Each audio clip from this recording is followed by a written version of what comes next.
خواهرها با هم جمع شدیم تا یکی از حقوق مشروعی خود در جامعه توان دفاع داشته باشیم. قسمی که خواهر ارجمند ما کاکر صاحب اشاره کردن، خانم ها در طول تاریخ مورد ظلم های بیشمار قرار گرفته که در دوران حکومت قبلی هم تجارت های به نام حقوق زن صورت گرفت اما به مستحقینش نرسید و امروز هم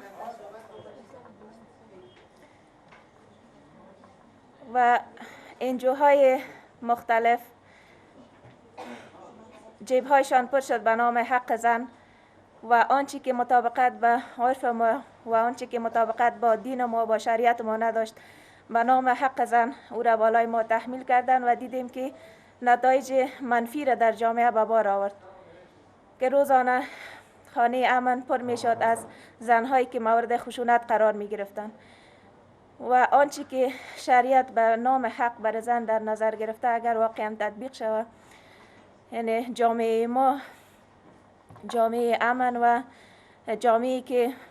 عاری از خشونت هست می داشته باشیم. و حال هم ما از دولت تقاضا داریم که نمو تجربه تلخ را که در دوران گذشته ما داشتیم که داد از تفویض حق بر زن زده می شد و حقی را که ما داشتیم که ما حق خوب و ما تفویض نمی شد، فقط به شکل نمایشی اگر در ادارات هم زنها کار میکردن و اساس لیاقتی و همه ما معلوم است که بسیار اندک به اساس شایسته سالاری تفویض صلاحیت میشد بر زنها. و حالا هم ما میخواهیم که در دولت زنها سهیم باشند و آنچه را که خداوند متعال با عنوان حق شریعت بر ما تعیین کرده از ما را محروم نسازند. تعلیم و تحصیل و کار حقوق مشروعی همه ما هست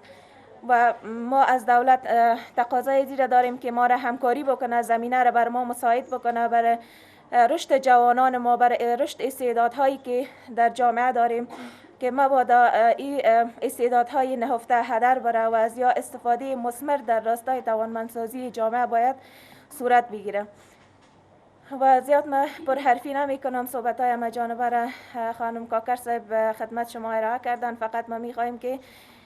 از حکومت امارت اسلامی تقاضا می کنم که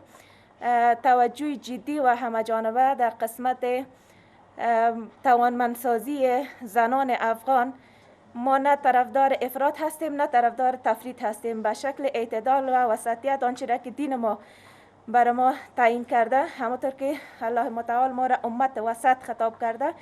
که امو راز موفقیت ما هم در اعتدال ما هست، نه افراط نتیجه خوب میتواند تفریط و این همش تجربه شده و آنچه که تحمیلی باشه مطمئنا که اثرات و نتایج منفی را به بار میاره و امو نتایج مطلوب ما از او حاصل کرده نمیتونیم.